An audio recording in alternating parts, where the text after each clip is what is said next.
ಉಡುಪಿಯ ಪುತ್ತಿಗೆ ಮಠದಲ್ಲಿ ಈಗ ಪರ್ಯಾಯದ ಸಂಭ್ರಮ ಮೇಳೈಸ್ತಾ ಇದೆ.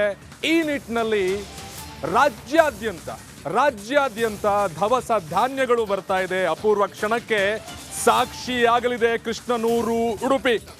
ದೇವಾಲಯಗಳ ನಗರಿಗೆ ಹರಿದು ಬರ್ತಾ ಇದೆ ದವಸ ಧಾನ್ಯ. ಎಲ್ಲರೂ ಕೂಡ ಭಕ್ತಾದಿಗಳು ಅದನ್ನ ಕೊಡ್ತಾ ಇದ್ದಾರೆ. ಅದ್ರ ಜೊತೆಗೆ ಪುತ್ತಿಗೆ ಶ್ರೀಗಳಿಗೆ ಭಕ್ತರಿಂದ ಪಾದ ಪೂಜೆಯೂ ಕೂಡ ನಡೀತಾ ಇರುವಂಥದ್ದು.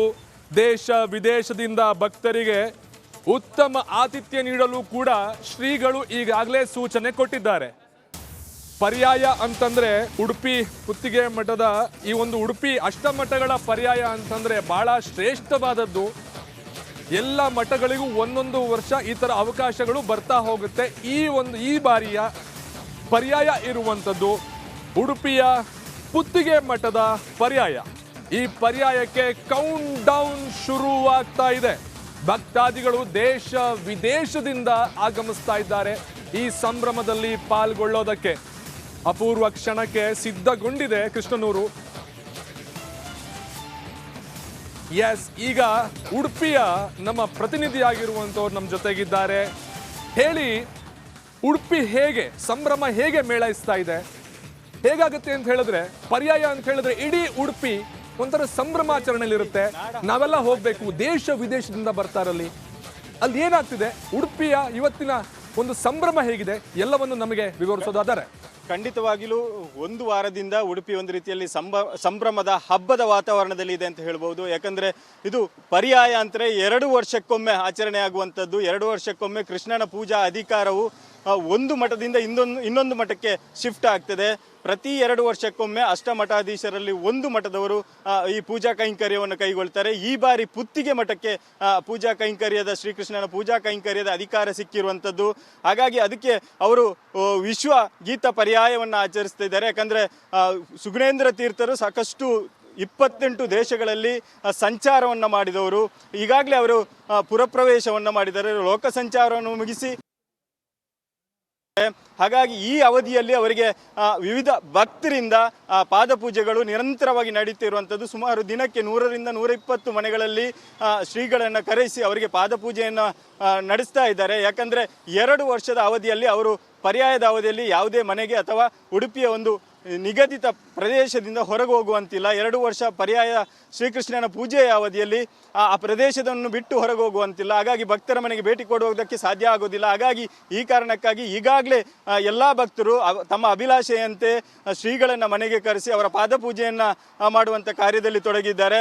ಇನ್ನು ಕೆಲವೇ ದಿನಗಳು, 6 ದಿನಗಳು ಮಾತ್ರ ಪರ್ಯಾಯಕ್ಕೆ ಬಾಕಿ ಇರುವಂಥದ್ದು. ಹಾಗಾಗಿ ನಿರಂತರವಾಗಿ ಪಾದಪೂಜೆಗಳು ನಡೆಯುತ್ತಾ ಇದೆ. ಇನ್ನೊಂದು ಕಡೆಯಿಂದ ದೇಶ ವಿದೇಶದಿಂದ ಸುಮಾರು 28 ದೇಶಗಳಿಂದ ಭಕ್ತಾದಿಗಳು ಆಗಮಿಸ್ತಾರೆ. ಅವರಿಗೆ ಬೇಕಾಗಿರುವಂಥ ಸಿದ್ಧತೆಗಳು ಕೂಡ ಅಗತ್ಯ ಆಗಿರುವಂಥದ್ದು. ಒಂದು ಕಡೆಯಿಂದ ಮಠದ ವತಿಯಿಂದ ಬೇಕಾದಂಥ ಸಿದ್ಧತೆಗಳು, ಊಟ ಉಪಚಾರ ಇರ್ಬೋದು, ವಸತಿ ಇರ್ಬೋದು, ಈ ರೀತಿಯ ಸಿದ್ಧತೆಗಳು ನಡೀತಾ ಇದೆ. ಇನ್ನೊಂದು ಕಡೆಯಿಂದ ಪ್ರವಾಸೋದ್ಯಮ ಇಲಾಖೆ ಏನಿದೆ ಅದು ಕೂಡ ವಿದೇಶಿ ಪ್ರವಾಸಿಗರಿಗೆ ಯಾವುದೇ ರೀತಿಯ ತೊಂದರೆ ಆಗಬಾರ್ದು, ಉತ್ತಮವಾದ ಊಟ ವಸತಿ ಸಿಗಬೇಕು. ಹಾಗಾಗಿ ಅದಕ್ಕೆ ಸಾಕಷ್ಟು ತಯಾರಿಯನ್ನು ಕೂಡ ಮಾಡಿಕೊಂಡಿದೆ. ಹೋಟೆಲುಗಳಿರ್ಬೋದು, ವಸತಿ ಸಮುಚ್ಚಯಗಳಿರ್ಬೋದು, ಇದನ್ನೆಲ್ಲ ಶೃಂಗಾರ ಮಾಡಿ ಒಂದು ರೀತಿಯ ಹಬ್ಬದ ವಾತಾವರಣ ಸೃಷ್ಟಿ ಮಾಡುವ ಕೆಲಸಕ್ಕೆ ಕೂಡ ಕೈ ಹಾಕಿರುವಂಥದ್ದು.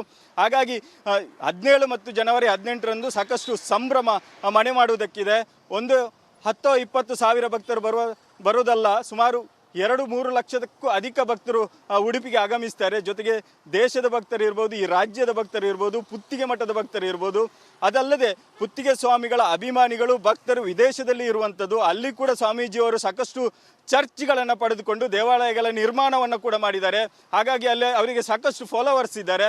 ಅವರು ಕೂಡ ಈ ಪರ್ಯಾಯದ ಒಂದು ಸಂಭ್ರಮವನ್ನು ಆಚರಿಸುವುದಕ್ಕೆ ಇಲ್ಲಿಗೆ ಬರುವಂಥ ಸಾಧ್ಯತೆಗಳು ಅಧಿಕವಾಗಿರೋದ್ರಿಂದ ಎಲ್ಲ ರೀತಿಯ ಸಿದ್ಧತೆಗಳು ಕೂಡ ನಡೀತಿರುವಂಥದ್ದು.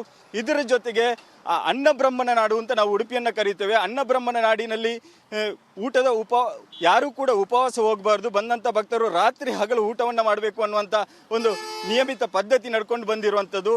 ಅದಕ್ಕೆ ಬೇಕಾಗಿ ಸಾಕಷ್ಟು ಆಹಾರ ಧಾನ್ಯಗಳು, ತೆಂಗಿನಕಾಯಿ, ಹೀಗೆ ಬೇರೆ ಬೇರೆ ಉತ್ಪನ್ನಗಳು ಬೇಕಾಗ್ತದೆ. ಹಾಗಾಗಿ ಭಕ್ತರು ಈಗ ಒಂದು ವಾರದಿಂದ ಸಾಕಷ್ಟು ಹೊರೆಕಾಣಿಕೆಯನ್ನು, ಹಸಿರು ಹೊರೆಕಾಣಿಕೆಯನ್ನು ಭಕ್ತಾದಿಗಳು ಸಮರ್ಪಣೆ ಮಾಡ್ತಾ ಇದ್ದಾರೆ. ನಿರಂತರವಾಗಿ ನಿನ್ನೆಯಿಂದ ಆರಂಭ ಆಗಿದ್ದು ಇದು ಉಡುಪಿ ಭಾಗದಿಂದ ಮಾತ್ರ ಅಲ್ಲ, ಉಡುಪಿ, ಕಾರ್ಕಳ, ಕುಂದಾಪುರ, ಬೈಂದೂರು ಹೀಗೆ ಬೇರೆ ಬೇರೆ ಗ್ರಾಮದಿಂದ ಭಕ್ತರಿರ್ಬೋದು, ಸಂಘ ಸಂಸ್ಥೆಗಳಿರ್ಬೋದು, ಹೀಗೆ ತಮ್ಮ ಅನುಕೂಲಕ್ಕೆ ತಮ್ಮಿಂದ ಕೈಯಲ್ಲಾದಷ್ಟು Okay, ಹೊರೆ ಕಾಣಿಕೆಯನ್ನು okay. ಕೂಡ ಪುತ್ತಿಗೆ ಮಠಕ್ಕೆ ಅರ್ಪಣೆಯನ್ನು ಮಾಡ್ತಿದ್ದಾರೆ. ಒಟ್ಟಿನಲ್ಲಿ ಜನವರಿ ಎಸ್ ಧನ್ಯವಾದ